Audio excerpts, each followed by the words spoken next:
वो 18 तारीख है। अरे, जी सर।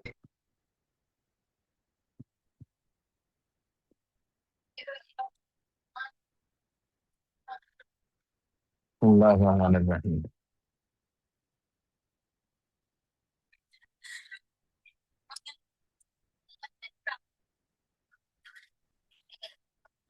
बेटे रजिस्टर निकाल लीजिए and the class is beginning now.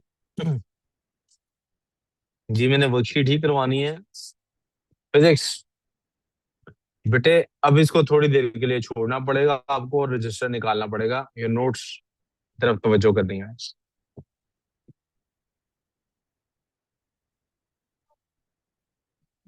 मैं शुरू से बात को शुरू कर रहा हूँ। नोट्स खोलना। Studying physics. बेटे मैं कह रहा हूँ उसको थोड़ी देर छोड़ दो। मैंने कहा था it is the study of matters. और हमने कहा था कि मैटर क्या होता है। Anything that has mass and volume. तो हमने कहा था इसकी दो स्टेट्स पॉसिबल। एक इसकी स्टेट है state of motion and that is definitely uniform motion. और एक इसकी स्टेट है rest which is also uniform. Please इधर तवज्जो। और फिर हमने कहा था कि प्लीज इधर तवज्जो रखनी है। ये जो यूनिफॉर्म स्टेट होती है इसकी, इसके अंदर कोई चेंज आ सकता है। That's why we studied mechanics. पहले हम मैटर के बारे में स्टडी करते रहे, फिर मैटर की स्टेट्स के बारे में। जब तक हम मैटर के बारे में स्टडी करते रहे तो हम स्टडी करते रहे बेस क्वांटिटीज। बेटे I need your 100% attention here. Actually you need your 100% attention here. और डिराइव्ड क्वांटिटीज। हमने कहा था मैटर के बारे में सिर्फ और सिर्फ ऑब्जेक्टिव बातें पढ़ना चाहते हैं जिनमें कोई भी मसला, किसी को कोई इख्तलाफ ना हो। और वो इख्तलाफ कहाँ नहीं होगा, सिर्फ तब नहीं होगा जब आप फिजिकल क्वांटिटीज को स्टडी कर रहे होंगे। अब हो सकता है उमर को लगता हो ये बहुत प्यारा है और मुझे लगता हो ये बहुत जहरीला है। इसकी अम्मी को लगता होगा इससे ज्यादा दिखने में अच्छा लड़का कोई नहीं है। और मैं कहता हूँ नहीं ये बहुत ही मनहूस दिखने वाला है। पॉसिबिलिटी है कि नहीं? नहीं, अच्छा है माशाल्लाह, अल्लाह ने यार किसी को अच्छा बनाया है। लेकिन बाजुकात इंसान को अपना आप जरा ज्यादा ही अच्छा लगने लग जाता है। उतना भी नहीं होता, क्यों अब्दुल आदी? ऐसा है कि नहीं? लेकिन इसकी हाइट अगर 5 फुट 4 इंच है तो मैं भी 5 फुट 4 इंच ही कहूंगा, इसकी अम्मी भी 5 फुट 4 इंच ही कहेंगी, इसके अब्बू भी 5 फुट 4 इंच ही कहेंगे। दुनिया में किसी भी डॉक्टर के पास को ले जाएंगे यही हाइट निकलेगी। जो भी है बताना ना शुरू कर। हाँ, कह रहे नहीं सर मेरी 9 फुट हाइट है। 5 फुट 9 इंच आपकी हाइट है, माशा इतना अल्लाह ने माशाल्लाह कद दिया, अकल फिर नहीं आई। अच्छा, तो क्या हुआ? अच्छा, वापस तवज्जो करें काम पर। तो हमने एक तो मैटर की असलियत के बारे में स्टडी किया तो इट बिकेम बेस क्वांटिटीज। हमने उसमें कुछ डिराइव्ड क्वांटिटीज पढ़ ली। This includes length, mass, weight वगैरह वगैरह। फिर हम उसकी स्टेट की तरफ आ गए। जब स्टेट को स्टडी किया तो हमने फिर उसमें से देखा यहाँ स्टेट मूव करती है या स्टेट एक जगह रुके रहने का नाम है मैटर की। तो यहाँ से स्टेट ऑफ मोशन से एक कॉन्सेप्ट निकला मैकेनिक्स का। हमने कहा let's study how it moves. और मैंने कहा ये रेस्ट हो या मोशन हो, this depends on what? Observer. Depends on, क्योंकि रिलेटिव टू ऑब्जर्वर आप तेज या आहिस्ता मूव कर रहे हैं। आप बाहर यहाँ पे आप में से अगर किसी ने गाड़ी चलाई है, पागलो इधर देख लो। अगर आपने यहाँ से कहीं गाड़ी चलाई है कभी, तो आपको पता है जीटी रोड पे आप 50 की स्पीड पे भी जाएं तो ऐसे भी लगता है बहुत तेज जा रहे हैं। मोटरवे पे 120 पे भी जाएं ऐसे लगता है बहुत स्लो जा रहे हैं। जितनी मोटरवे पे 50 की स्पीड, जीटी रोड पे जितनी 50 की स्पीड फील होती है, मोटरवे पे 120 भी उससे कम फील होती है। क्योंकि विद रिस्पेक्ट टू ऑब्जर्वर चल रहा होता है, निजाम इर्द गिर्द के हिसाब से चल रहा होता है। आप 100 की स्पीड पे गाड़ी चला रहे हो मोटरवे पे तो वो तेज नहीं फील होती। आप 30 की स्पीड से समंदर में बोट चला रहे हो ना तो वो बहुत तेज फील होती है, क्योंकि पानी का शोर, हवा की दबाव, जमीन जो आपके साथ फ्रिक्शन क्रिएट होती है। So it's all relative. लेकिन कोई चीज यहाँ एट रेस्ट हो गई, यहाँ इन मोशन हो गई।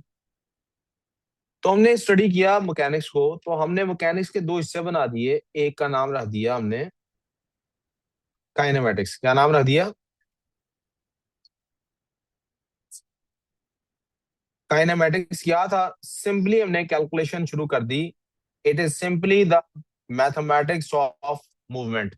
उसकी मूवमेंट की कैलकुलेशन, डिस्टेंस कितना कवर करती है, डिस्प्लेसमेंट क्या होता है, रेट ऑफ डिस्प्लेसमेंट वेलोसिटी होती है, स्पीड क्या होती है, डायरेक्शन की इन्वॉल्वमेंट, बगैर डायरेक्शन इधर नहीं है आपका 100% ध्यान। मेरा बोलना जाया नहीं जा रहा, लेकिन आपका टाइम जाया हो रहा है। इसको हमने काइनेमेटिक्स कह दिया। तो हमने कहा यार क्या स्टेट चेंज होती है? यस, स्टेट चेंज भी होती है। तो हमने इसके अंदर क्या क्या क्वांटिटी पढ़ी, ये सारी फिजिकल क्वांटिटीज जो हम पढ़ रहे थे, इसमें हमने क्या क्या क्वांटिटी पढ़ी? स्टडीड इन दिस, हमने पढ़ा डिस्टेंस को, which did not involve any direction. Distance के साथ हमने पढ़ लिया स्पीड को, which did not involve any, उत्तर इधर ही तवज्जो, ठीक है। फिर हमने डिस्प्लेसमेंट को पढ़ लिया, which involve some sort of direction. इससे हमारे पास वेलोसिटी आ गई, that was rate of displacement. फिर हमने इसके अंदर जो चेंज आना था, इसके रेट में जो चेंज आना था, उससे हमारे पास एक लफ्ज आ गया एक्सेलरेशन, जिसमें स्पीड इंक्रीज करती है, rate of change in speed. और हमारे पास आ गया deceleration, rate of decrease in speed, velocity sorry. इसमें हमने कहा स्पीड से रिलेटेड नहीं है, ये सिर्फ और सिर्फ किससे रिलेटेड है? वेलोसिटी। तो इसने हमें बताया, इस भाई ने हमें बताया कि इसका मतलब है जो भी यूनिफॉर्म स्टेट है बॉडी की, ये जो यूनिफॉर्म मोशन है या यूनिफॉर्म रेस्ट है, इसमें चेंज पॉसिबल है। इसमें चेंज पॉसिबल। तो वो चेंज आता क्यों है, उसकी रीजन क्या है? कोई कॉज होगी ना उसकी, या उस चेंज के आने से कोई इफेक्ट क्रिएट होता होगा। तो उसका नाम हमने रख दिया डायनेमिक्स। क्या नाम रख दिया? हमने कहा यस, इससे कोई इसी को वजह होती है और इससे कोई इम्पैक्ट आता है। वजह क्या बयान की हमने? यहाँ हमारे पास एक नई आ गई बात, जिसको हमने कहा फोर्स इसकी वजह होती है। क्या इसकी वजह होती है? फोर्स। और फोर्स में भी कौन सी फोर्स? रिजल्टेंट या नेट फोर्स। कौन सी फोर्स? यहाँ हमारे पास न्यूटन के लॉज ने फिर इसकी फोर्स के बारे में डिस्कशन स्टार्ट कर दी कि फोर्स नहीं लगेगी तो इम्पैक्ट नहीं आएगा, चेंज नहीं आएगा, लगेगी तो कितना चेंज आएगा, और हमेशा वो चेंज कैंसल आउट करने की कोशिश की जाएगी। तीन बातें उसने कर दी। पहली बात क्या कर दी? उसने कहा फोर्स नहीं होगी नेट फोर्स तो चेंज भी नहीं आएगा। नेट फोर्स होगी तो कितना चेंज आएगा ये भी बता दिया सेकंड लॉ में। और तीसरे लॉ में ये भी बता दिया कि वो चेंज हमेशा कैंसल आउट होगा, एक्शन और रिएक्शन एक दूसरे के इक्वल आएंगे ही आएंगे। जब कैंसल आउट होता है तो क्या होता है? उसने कहा दो स्टेट्स होती हैं, एक रेस्ट की और एक मोशन की। कौन कौन सी? एक रेस्ट की, एक जो मोशन वाली स्टेट है उसके अंदर क्या होता है? मोमेंटम होता है। क्या होता है उसके अंदर? आपकी बॉडी में एक मोमेंटम होता है। मोमेंटम क्या है जनाब? P is equal to m v. और जो रेस्ट वाली है, जिसमें रेस्ट क्रिएट हो चुका होता है जी, सलाद। रेस्ट में क्या होता है? हमारे पास इक्विलिब्रियम होता है। क्या होता है बेटे? इक्विलिब्रियम की हमने दो कंडीशंस पढ़ ली। इक्विलिब्रियम सिर्फ तभी पॉसिबल है जब क्या हो? Sum of all forces equal to zero हो जाए और sum of all moments equal to zero हो जाए। इसका मतलब है ये जो फोर्स थी, इसका एक इम्पैक्ट हमने पढ़ा, एक इम्पैक्ट इसका हमने पढ़ा मोमेंटम। मोमेंटम मोमेंटम कहाँ से पढ़ लिया हमने? गलत बात होगी थोड़ी सी। फोर्स का तो ये इम्पैक्ट नहीं, थोड़ा सा मिस मैनेज हो गया बात। थोड़ा सा रिवाइज एंड रिकॉल कर देते हैं, इसको थोड़ा सा साइड पे कर देते हैं। पता नहीं दिमाग में क्या चल रहा था। नेट, फिर वापस पीछे से आते हैं। कहाँ से आते हैं? कि उसमें कोई चेंज पॉसिबल है, और वो चेंज किसकी वजह से होता है? नेट फोर्स की वजह से। किसकी वजह से होता है? फोर्स होगी अगर तो चेंज आएगा, यानी एक्सलेशन प्रोड्यूस होगा। फोर्स नहीं होगी तो एक्सलेशन भी प्रोड्यूस इस फोर्स के हमने इम्पैक्ट देखने शुरू किए जब, तो पहला इम्पैक्ट हमें नजर आया यार, let me humbly ask you, if you're not interested in what I'm telling, please get out of the class. I need 100% attention or 0% attention. There's no in between. Either pays 100% attention or pay no attention to me at all, then get out of the class. ठीक है? Force के impact हमने, sorry पीछ पता नहीं क्या कहाँ कैसे ऐसा हुआ कि मैं एकदम से फोर्स पढ़ाते पढ़ाते इक्विलिब्रियम पे शिफ्ट हुआ और गलत कर गया कुछ बात, वापस इसलिए दोबारा काइनेमैटिक्स से शुरू कर रहा हूँ। काइनेमैटिक्स में क्या पढ़ा था कि स्टेट ऑफ मोशन हो या स्टेट ऑफ रेस्ट हो, उसमें चेंज पॉसिबल है। क्यों होता है, ये डायनामिक्स में पढ़ रहे हैं, तो उसने कहा उसकी वजह क्या होती है, फोर्स क्या होती है। यहाँ न्यूटन के 3 लॉज आ गए। हाँ, मुझे लगता है न्यूटन के लॉज से मैं उधर को खिसक गया। न्यूटन के लॉज में क्या था, पहला लॉ कि अगर नेट फोर्स नहीं होगी तो चेंज भी नहीं आएगा। दूसरा लॉ, अगर नेट फोर्स होगी तो चेंज कितना आएगा, मेजर कर रहा उसको। तीसरा लॉ कि अगर कोई नेट फोर्स होगी तो उसको कैंसल आउट करने के लिए रिएक्शन फोर्स होगी होगी जो वो आएगी, उसी टाइम नहीं होगी तो थोड़ी देर बाद हो जाएगी, लेकिन होगी जरूर। Everything has to be balanced out, कुल्लू नफ्सिन जायकातुल मौत वाला कॉन्सेप्ट होगा ही होगा। कंफ्यूजन यहाँ तक। तो इस फोर्स के क्या क्या इंपैक्ट होंगे, पहला इंपैक्ट इसका था एक्सेलरेशन। वापस हमने क्या देखा, एक्सेलरेशन इसका एक इंपैक्ट, जिसके अंडर हमने पढ़ लिया F=m। इसी एक्सेलरेशन को हमने एक और तरीके से देखा, वो क्या था, that was change in momentum. वो क्या था, चेंज इन, तो एफ एक इधर से, वो जो चेंज इन मोमेंटम था, तो एफ का एक और तरीका क्या आ गया, delta P, rate of change in momentum over T. के वेलोसिटी में तो चेंज आता ही आता है, तो मोमेंटम में भी चेंज आता है, मोमेंटम में भी चेंज। अब नेट फोर्स आ गई हमारे पास, एक इसका इम्पैक्ट ये हो गया। दूसरा इम्पैक्ट इसका क्या था, एक्सटेंशन। अगर चीज स्ट्रेचेबल है तो अनटिल, अगर चीज इलास्टिक है, अनटिल इलास्टिक लिमिट क्रिएट होती है, F=ke, एक्सटेंड होगी, कोई ना कोई उसका स्प्रिंग कांस्टेंट है जिसके मुताबिक उसने। और तीसरा भी एक इम्पैक्ट हमने इस फोर्स का पढ़ लिया, और वो क्या था, टर्निंग इफेक्ट ऑफ फोर्स। क्या था वो, मोमेंट। और मोमेंट को हमने फॉर्मूला किस तरह से किया, इस तरह से करना है, F × T। तीन इफेक्ट हमने फोर्स के पढ़ लिए। जब भी नेट फोर्स होगी, नेट फोर्स जीरो नहीं होगी, ऐसा कर लेते हैं।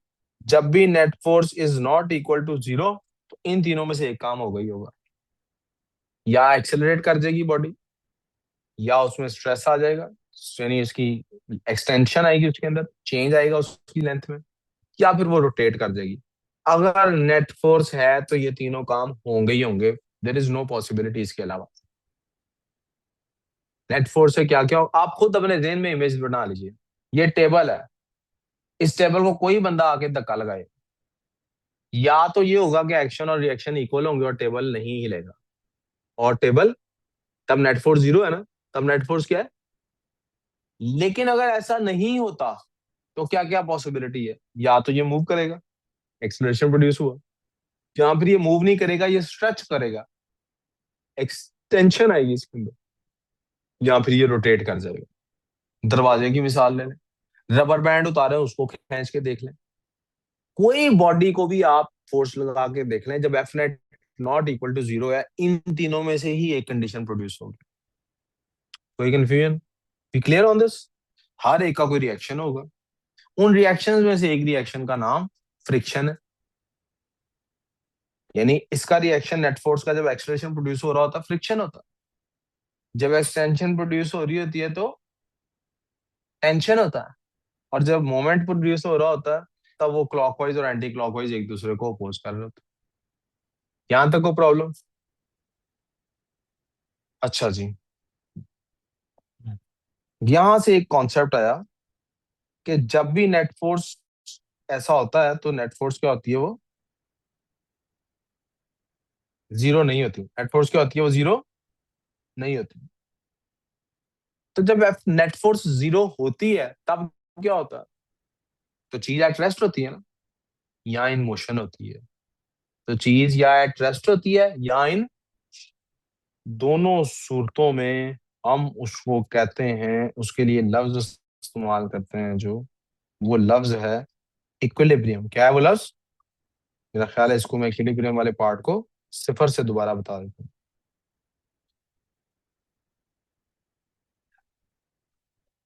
जब भी नेट फोर्स होती है तो वो कोई डिस्टरबेंस क्रिएट करती है। नेट फोर्स होती है तो क्या करती है, जब डिस्टरबेंस नहीं होती तो क्या क्रिएट होता है, इक्विलिब्रियम होता है। क्या होता है,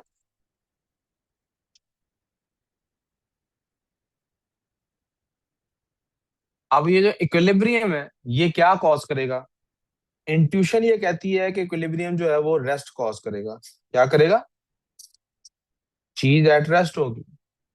लेकिन हमने रियलाइज किया कि चीज हमेशा एट रेस्ट नहीं होती, कभी कभी यूनिफॉर्म मोशन में भी होती है।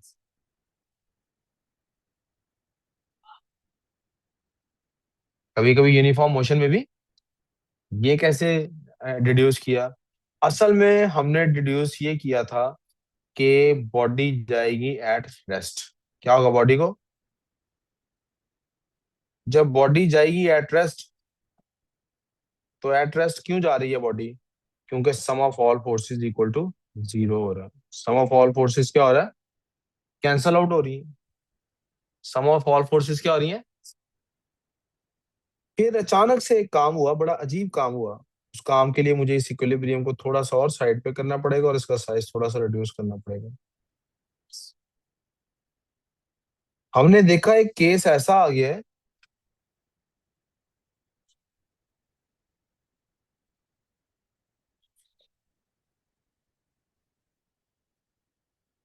हमने देखा एक केस ऐसा आ गया है जब एफ नेट तो इक्वल टू जीरो है, लेकिन बॉडी एट रेस्ट नहीं है।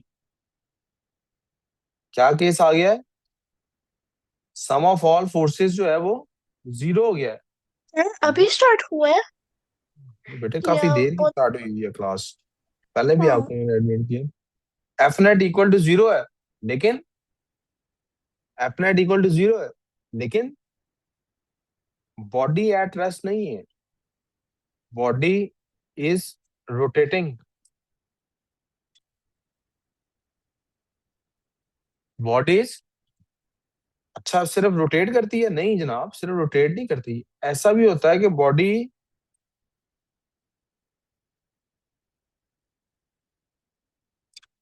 Is moving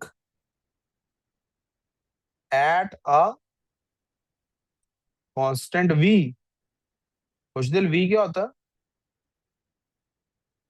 ji sir. है, वी क्या होता है फिजिक्स में। Sir velocity. हाँ जी।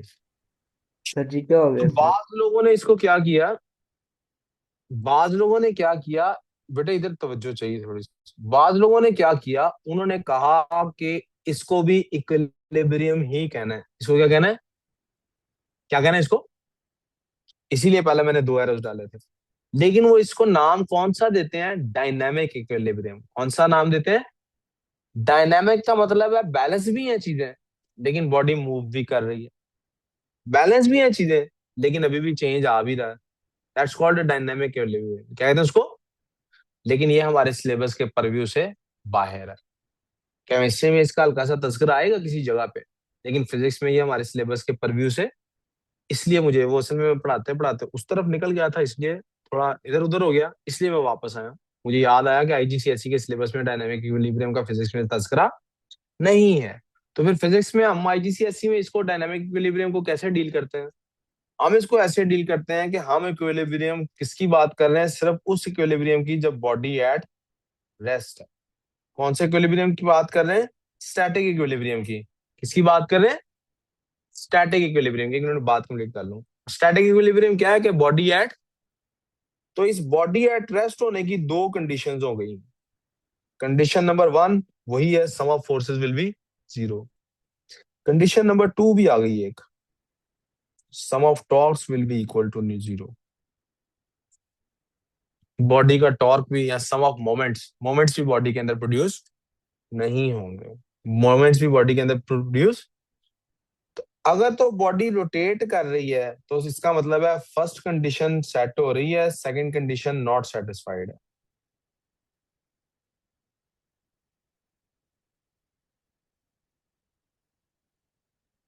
फर्स्ट कंडीशन तो सेटिस्फाइड है, लेकिन सेकंड कंडीशन सेटिस्फाइड नहीं है, इसीलिए बॉडी रोटेट कर गई है। लेकिन अगर बॉडी रोटेट नहीं कर रही, स्ट्रेट मूव कर रही है, लिनियरली मूव कर रही है और कांस्टेंट वेलोसिटी से मूव कर रही है, तब क्या है? That is because of moment. ये किसकी वजह से बेटे? Momentum, sorry. ये मोमेंटम लफ्ज लिखने के लिए मुझे थोड़ी सी स्पेस और चाहिए, इसको थोड़ा ऊपर कर देता हूँ।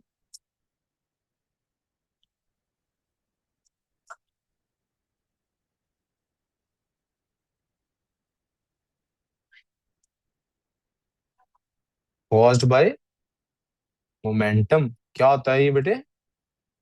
मोमेंटम होती है इसकी वजह।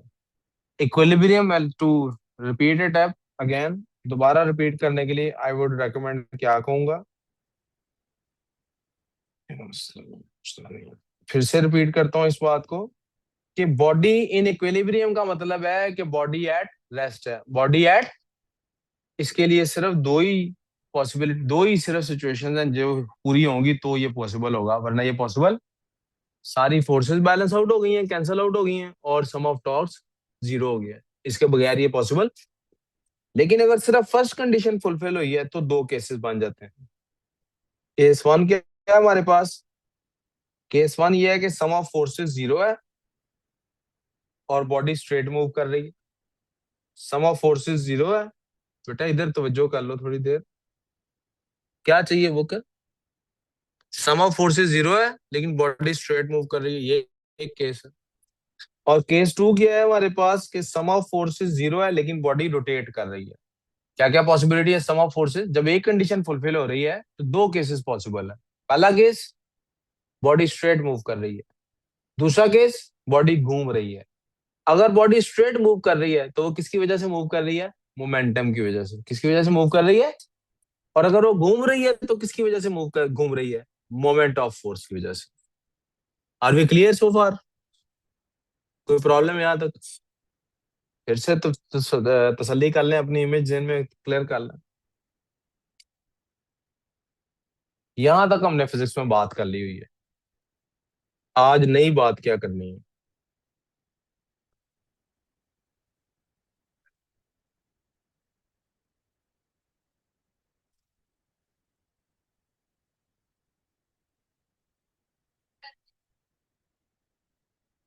सर हमने फिजिक्स का पेपर तो डिस्कस कर लिया। नहीं। Oh okay.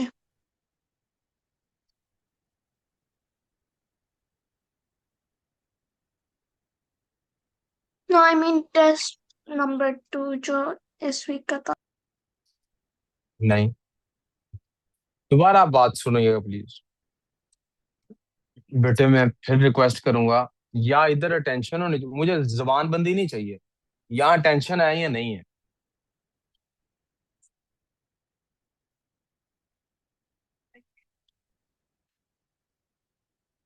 उठो फिर बाहर चले जाओ।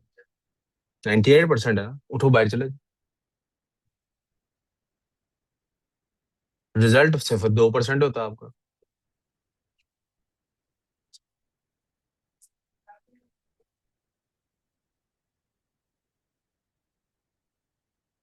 आप लोगों को ठीक विजिबल है पेज? नहीं विजिबल है? अब लाइट की प्रॉब्लम है? लो ये लाइट ऑफ करो जरा। सबसे राइट वाला बटन ऑफ कर दो। अब कुछ विजिबिलिटी है? और जूम इन कर लेते हैं, ऐसे ही चल पड़ते हैं। आपने सबसे राइट वाली नहीं ऑफ की?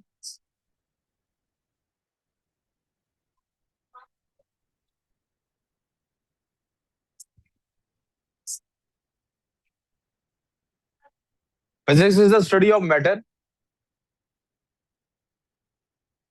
मैटर क्या होता है? जिसका मास और वॉल्यूम हो। उसके बारे में क्या स्टडी किया जा सकता है? हम फिजिकल क्वांटिटीज। उनकी दो टाइप्स हैं, एक बेस और एक डिराइव्ड। मैटर की दो स्टेट्स हैं, एक यूनिफॉर्म मोशन और एक रेस्ट है। अगर यूनिफॉर्म मोशन और रेस्ट को स्टडी करना हो तो उस स्टडी को कहते हैं mechanics. It is the study of motion. जब आप मैकेनिक्स को स्टडी करते हैं तो आप या तो मोशन को स्टडी कर रहे होते हैं उसकी, दैट्स काइनेमैटिक्स।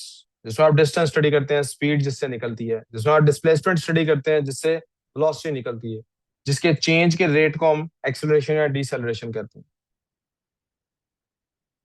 जब हम इसके चेंज हाँ की बात करते हैं तो वो यूनिफॉर्म मोशन को चेंज कर देते हैं।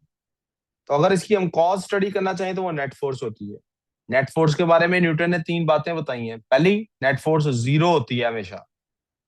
नेट फोर्स हमेशा, अगर जीरो ना हो तो एक्सेलरेशन प्रोड्यूस होता है। दूसरा लॉ, कितना एक्सेलरेशन प्रोड्यूस होता है। तीसरा लॉ, अगर जीरो ना हो तो जीरो, कायनात उसको जीरो करने की कोशिश करती है, एक्शन, और जब तक हो नहीं जाता तब तक काम खत्म।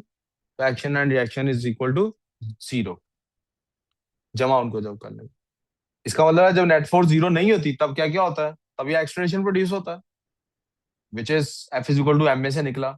और थोड़ा लेटर ऑन हमने स्टडी किया, उसको हम rate of change of momentum भी कहते हैं। रेट ऑफ चेंज ऑफ, क्योंकि वेलोसिटी में चेंज आएगा तो मोमेंटम में भी तो चेंज आ रहा है। दूसरा, किसी बॉडी में एक्सटेंशन क्रिएट होगी, उसका फॉर्मूला आप देख सकते हैं, F is equal to m a की तरह, एफ इज इक्वल टू के ही है। तीसरा, मोमेंट प्रोड्यूस होगा, वो बॉडी घूम जाएगी अबाउट इट्स पिवट, तो उसका formula torque is equal to F into d. अगर नेट फोर्स जीरो है तो इक्विलिब्रियम क्रिएट होना चाहिए। इक्विलिब्रियम दो तरह का होता है, एक स्टैटिक और एक डायनामिक। हम सिर्फ स्टैटिक वाले को इक्विलिब्रियम कह रहे हैं, हमारा डायनामिक वाले से कोई ताल्लुक। तो हम क्या कहेंगे कि इक्विलिब्रियम कब होता है, जब सारी फोर्सेस जीरो होती हैं और बॉडी एट रेस्ट होती है। बॉडी एट, हमने देखा कभी ऐसा नहीं भी होता, सारी फोर्सेस जीरो होती हैं लेकिन बॉडी मूव करती रहती है या बॉडी रोटेट करती रहती है। मूव करे तो कांस्टेंट स्पीड से मूव करती है, रोटेट करे तो रोटेट करती करती, वो मोमेंट ऑफ फोर्स है। तो दूसरी कंडीशन आ गई, कौन सी, सम ऑफ टॉर्क्स भी जीरो होना चाहिए। सम ऑफ टॉर्क्स भी आ जाए जनाब। जब बॉडी कांस्टेंट स्पीड से मूव कर रही होती है तो क्या हो रहा होता है, बेसिकली बॉडी के अंदर मोमेंटम होता है। क्या होता है बॉडी के अंदर, और अगर रोटेट कर रही होती है तो क्यों, सेकंड कंडीशन क्योंकि फुलफिल नहीं हो रही होती, sum of torques equal to zero नहीं होता। यहाँ तक प्रॉब्लम, इसका मतलब है बॉडी को मूव करने की कोई वजह होती है, वरना सब कुछ क्या करे, एट रेस्ट रहे। जी महरूर, आपका कोई सवाल था? सर, आप फिर इधर ध्यान दें, जी बोले मुझसे। I'm still writing the physics and तो बाद में लिख dynamics. लेना आप, बाद में लिख लेना फिर, अब थोड़ी देर बाद। Oh, ये कोई लिखने की बात भी नहीं थी, ये पिछला सारा सरमाइज कर रहा हूँ। यहां से हमारा लेक्चर स्टार्ट होता है। जब बॉडी मूव करती है, जब उसके अंदर एक्सेलरेशन प्रोड्यूस होता है, जब उसका मोमेंटम चेंज होता है, जब नेट फोर्स उस पर लगती है, क्या बात की, चलो बताओ, क्या बात, बताओ हम जी, छोड़ो सॉरी, बताओ क्या बस रहा है?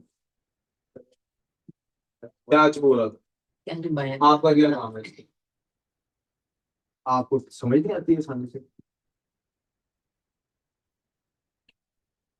उठे और दफा क्लास से, आप आपको नहीं पढ़ना, पढ़ना है आप, इधर मौत पढ़नी चाहिए आपको।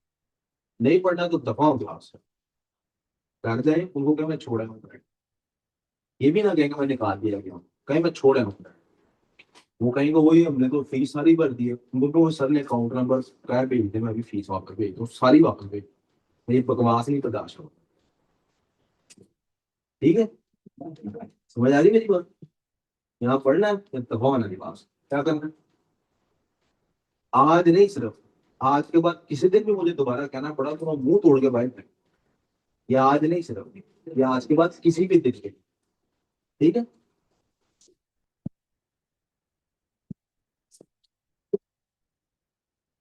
अच्छा जी, तो क्या कह रहा था मैं, हाँ, हमने देखा कि बॉडी के अंदर एक्सलेरेशन प्रोड्यूस होता है। तो एक्सलेरेशन जो फोर्स है, ये फोर्स कहाँ से आती है? क्या हर चीज, क्या ये दीवार फोर्स लगा सकती है मेरे पे इस वक्त? मैं यहाँ खड़ा हूँ, दीवार मेरे से दूर है, क्या ये मेरे पे फोर्स लगा सकती है? नहीं लगा सकती ना, तो ये मेरे में एक्सलेरेशन प्रोड्यूस कर सकती है? क्या मैं दीवार में एक्सलेरेशन प्रोड्यूस कर सकता हूँ? मैं दीवार को धक्का लगाने की कोशिश करता हूँ, एक्सलेरेशन शायद प्रोड्यूस हो, शायद। लेकिन मैं ये ऐसा कर सकता हूँ कि नहीं कर सकता हूँ? चले थोड़ा पकड़ लाता हूँ, मैं एक्सप्रेशन प्रोड्यूस कर सकता हूँ। ये टेबल मुझे नहीं ला सकता लेकिन मैं इसको हिला सकता हूँ। इस सवाल ने ये फोर्स, ये जो कॉज या इफेक्ट है, ये आई कहां से है? पहली दफा ये कहां से आई होगी? जब बिग बैंग हुआ या वट एवर हैपेंड, साइंटिस्ट की एक बहुत बड़ी कम्युनिटी है, उसने कहा ये है खुदा के होने का सबूत। खुद ब खुद तो नहीं हो सकती, universe always tries to balance itself out.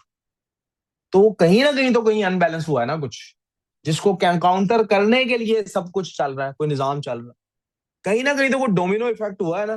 किसी ने तो पहले डोमिनोज इफेक्ट देखा है ना आपने कैसे चलता है। वन बाय वन सारी गिरती रहती हैं, लेकिन वो आप पहली वाली को ना गिराएं, बाकी गिरेगी।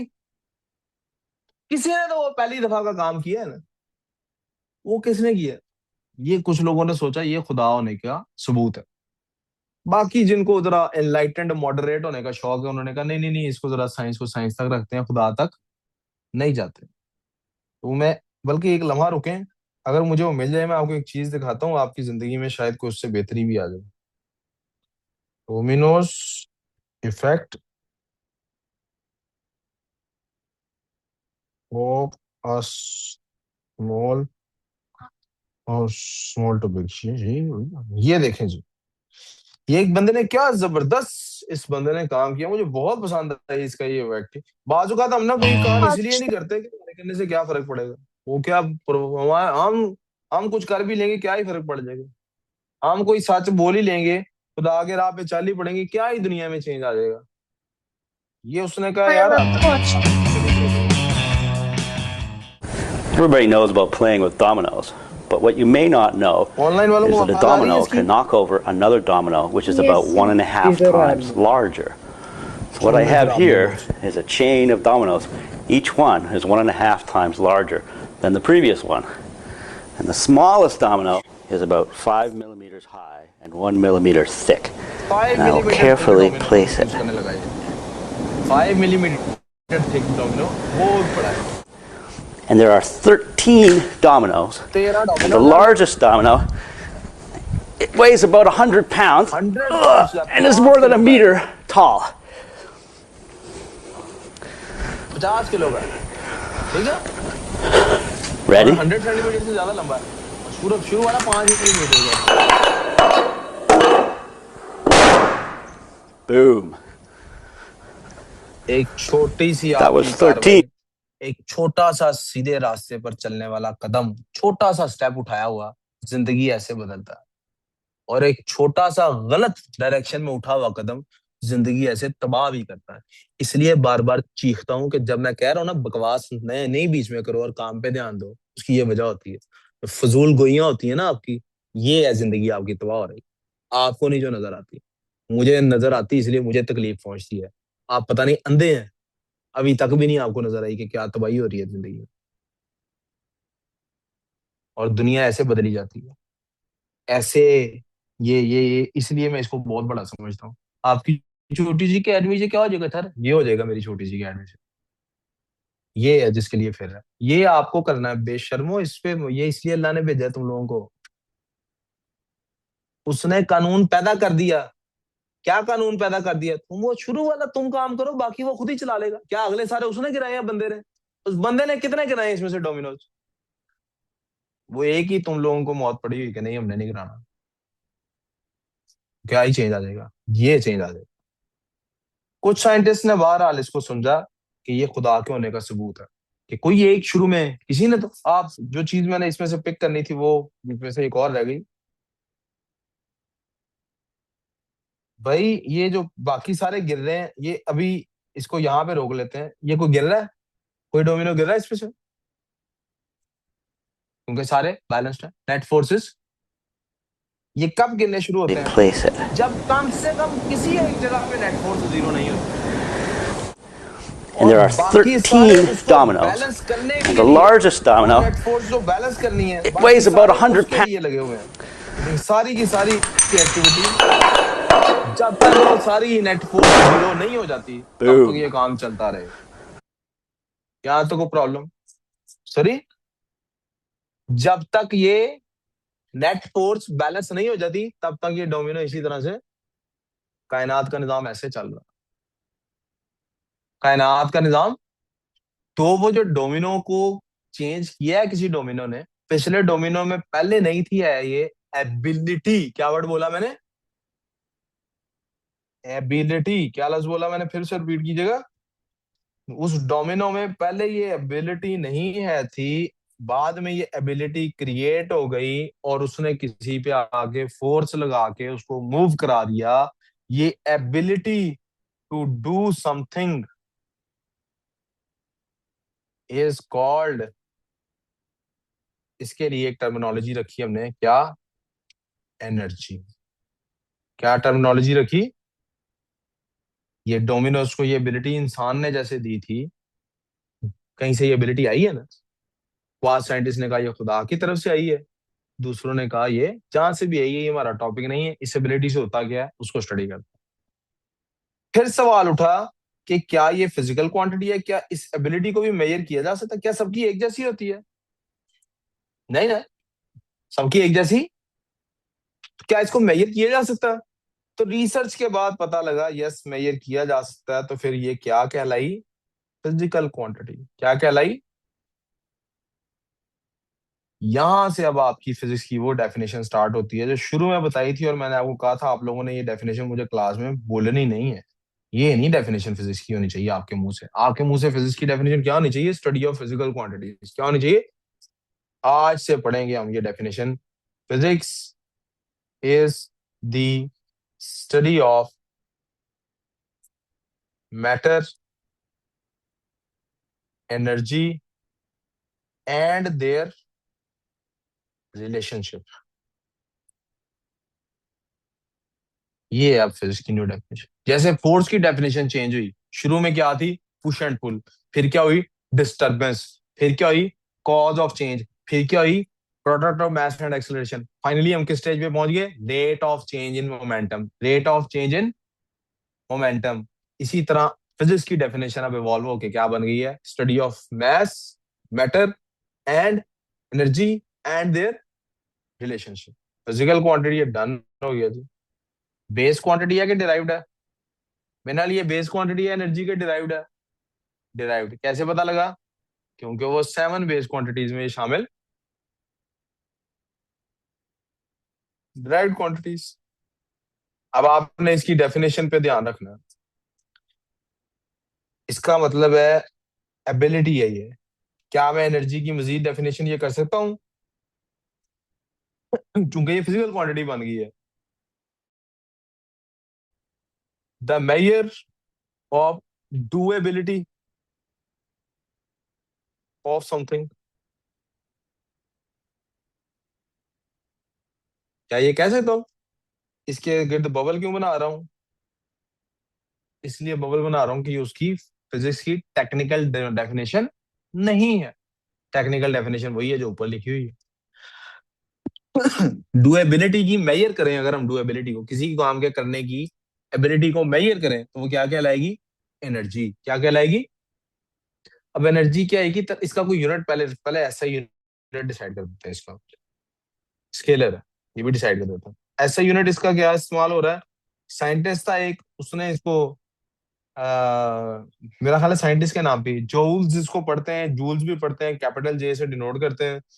और ये स्केलर क्वांटिटी है, इसमें एनर्जी का कोई ताल्लुक नहीं है। जी बेटे, यहां तक समझ आ गई? अब क्या एबिलिटी टू डू समथिंग जो है ये आपकी कोई एक बॉडी मूव कर रही हो अगर, तो क्या उसमें एबिलिटी टू डू समथिंग होती है कि नहीं?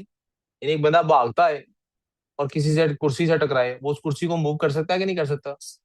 और अगर बंदा एक ही जगह खड़ा है, कुर्सी से टकराया भी नहीं है, तो वो उस कुर्सी को मूव कर सकता है? हाथ भी नहीं उस तक पहुंचता कुर्सी तक, नहीं कर सकता ना। तो इसका मतलब कुछ एबिलिटी उसमें मूवमेंट की वजह से क्रिएट हुई है। तो ये भी एक एनर्जी है, ड्यू टू मूवमेंट है। तो इसका कोई नाम होगा। क्या नाम होगा? Kinetic energy. क्या नाम होगा? एक बॉडी है, एक बॉल है, स्टील बॉल है, टेबल पे पड़ी हुई है, कुछ कर सकती है बड़ी बड़ी? कुछ नहीं कर सकती।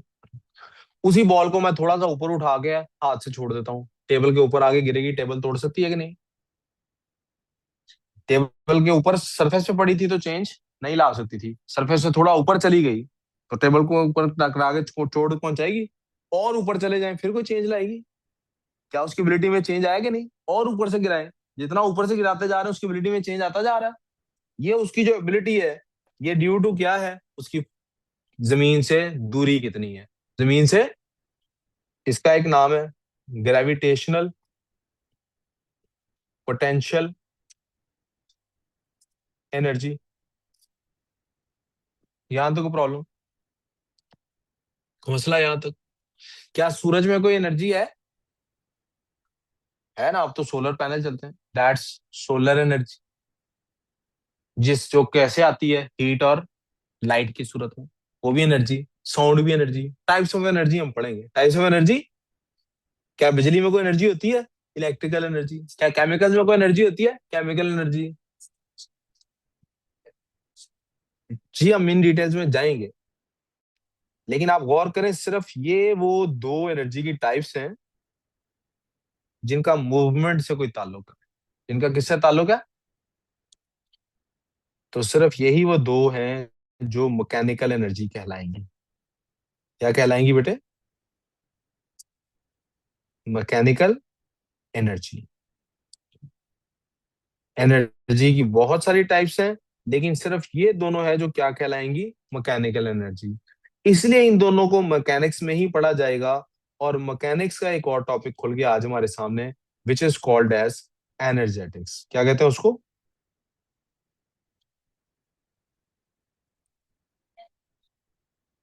क्या कहते हैं उसको? कोई confusion?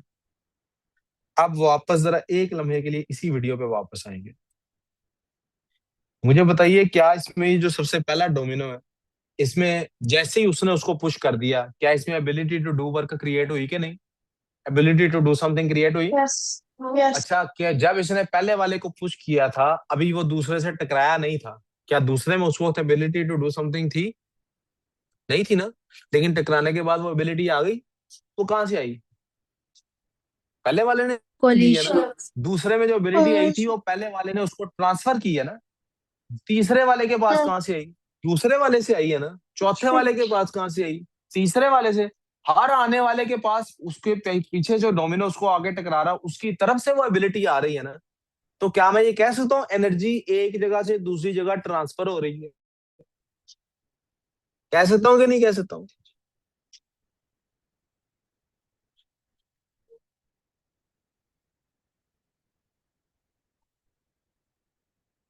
Transfer of mechanical energy from one body to the other is called mechanical work. ये एनर्जी के ट्रांसफर को क्या कहते हैं?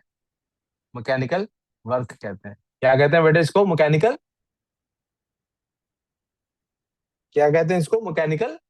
वर्क। क्या कहते हैं बच्चों इसको?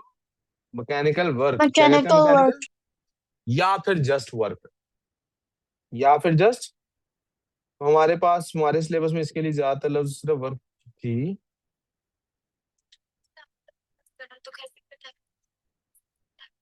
मैं अभी बच्चों को ब्रेक दे रहा हूँ 5-10 मिनट की। ये क्लास अभी मैं एंड करने वाला हूँ 2-3 मिनट तक। 15 मिनट के बाद का टाइम दे दे शायद। ब्रेक के दौरान मैं इसे डिस्कस करूँ, तब 5-10 मिनट की डिस्कशन है, क्या है जी। मैकेनिकल वर्क और वर्क लिखा है ना, यहाँ सिर्फ वर्क भी इसको कह देते हैं। यहाँ तक को प्रॉब्लम? नहीं सर। वी गुड सो फार? पता अभी लग गया वर्क किसको कहते हैं? नहीं पता लगा? एक बॉडी से दूसरी बॉडी में जो एनर्जी ट्रांसफर होती है। अच्छा, इसको हम मैकेनिकल वर्क को स्टडी कैसे करते हैं? ऐसे स्टडी करते हैं बेटे कि हम लोग क्या करते हैं, हम देखते हैं कि एक बॉडी के अंदर जो अपनी एनर्जी थी, वो एनर्जी उसके अंदर चाहे केमिकल्स की वजह से थी, खाने की वजह से थी, पीने की वजह से थी, कहीं से भागता हुआ आ रहा था, मूवमेंट की वजह से थी, किसी जगह उसकी पोजीशन की वजह से थी, जिस मर्जी वजह से थी। एक बॉडी के अंदर अपनी जो भी एनर्जी होती है, उसको यूज करते हुए जब वो किसी को मूव कराता है, किसी को क्या कराता है? मूव कराता है, तो हमारे पास मेजरेबल पॉसिबल वर्क होता है। मेजरेबल पॉसिबल, ये क्या है work? It is a physical quantity, क्योंकि एनर्जी है बेसिकली। तो ये क्या है? एनर्जी है। और एनर्जी फिजिकल क्वांटिटी है, तो ये भी फिजिकल क्वांटिटी है। तो बेसिकली क्या है ये? Energy transferred.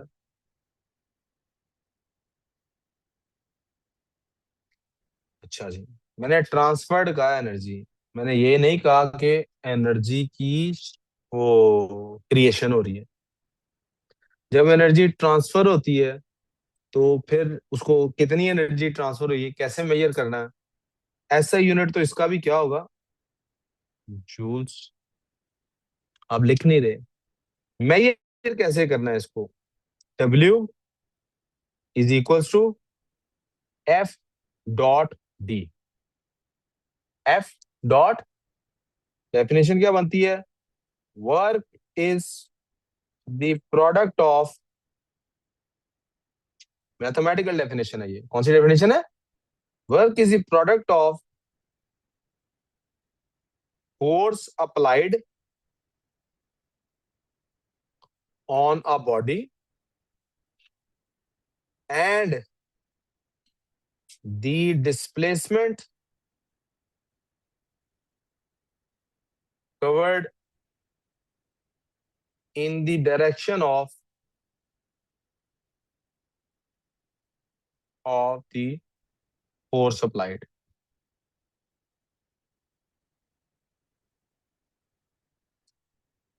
मिसाल के तौर पे लेट्स क्रिएट 3 बॉक्सेस।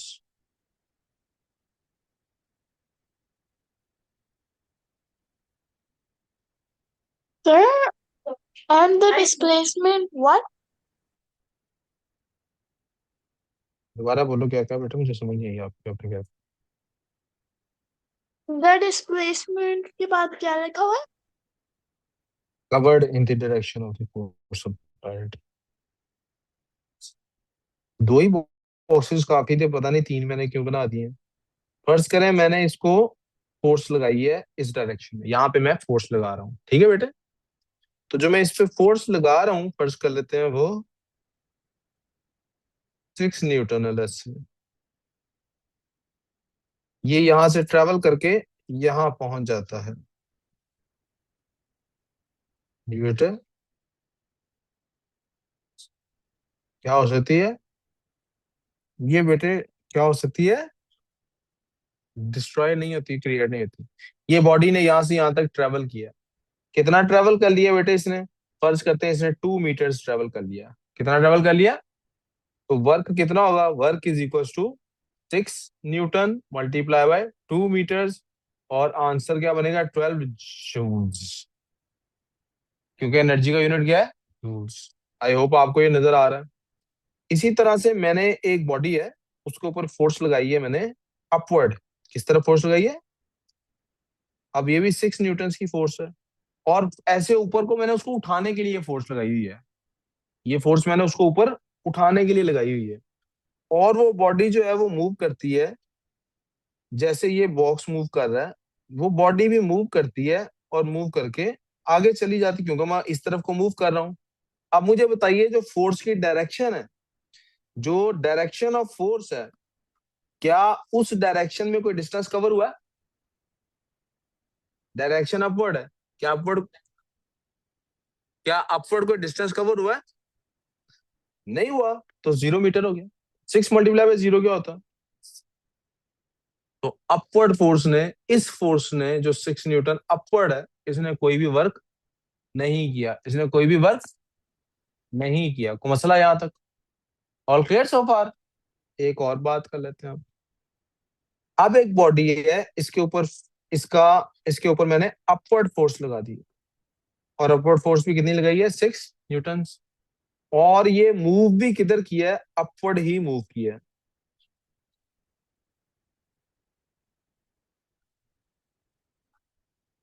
दो मीटर मूव किया है, जितना भी मूव किया है अपवर्ड मूव किया है। आप मुझे बताइए इसका वर्क कितना हुआ, फोर्स की डायरेक्शन में मूव किया है ना, 12 जूल्स एनर्जी। कोई कंफ्यूजन किसी को, वी क्लियर ऑन दिस। अब आपकी जो वर्कशीट है उसमें जो वर्क वाला सवाल था आप उसको सॉल्व कर सकते हैं, कोई कंफ्यूजन। अब मैं जूम इन कर देता हूँ, यहाँ रिकॉर्डिंग क्लोज कर रहा हूँ, इसके बाद जरा छोटी सी ब्रेक देनी है बच्चों को, उसके बाद यहीं से क्लास स्टार्ट करेंगे। मुझे लगता है शायद रिकॉर्डिंग क्लोज करने की जरूरत ना पड़े, है क्लास आपको।